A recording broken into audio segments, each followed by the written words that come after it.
استان dhaqan xumada bal waa kaasa qof hawiyaha iska soo duubaysa arkeen futada xasan sheekh qiyaas dhahayso aad iska soo duubay ma aadan qiimeyn mas'uulnimada Soomaaliyeed markaad ka soo tagto inaad ku qadari weyso madaxweynaha inaad hees futa ka sheekayeyso iska soo duubtaa adigoo magaca ragga nala sheegto waa akhlaaq la'aan waana diin la'aan jaahilnimo ayaan u geysay dadka noocaana waxaan codsanayaa in maxkamadda la istaajiyo si farsamaysan lagu sii deyn sababtoo ah wax akhlaaq ma leh bal waa kaasa qof laangaab he caraysano dambo maadaama dad loo soo xiraa iska soo duuban heestaas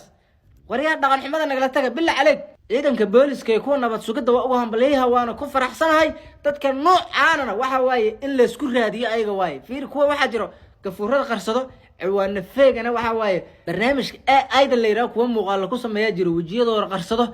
heestana soo saaro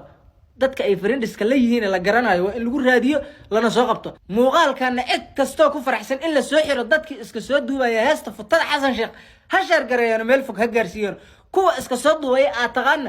kameeshan garay halkan meesh goobta ay joogaan sheeg si dhaqsi ayaa loo soo qaban doonaa hadii aad ogtahay qof dhaqan xumadan ku dhaqmay rag waliba kuma sii jiro si gooniyaha loo ataagi doonaa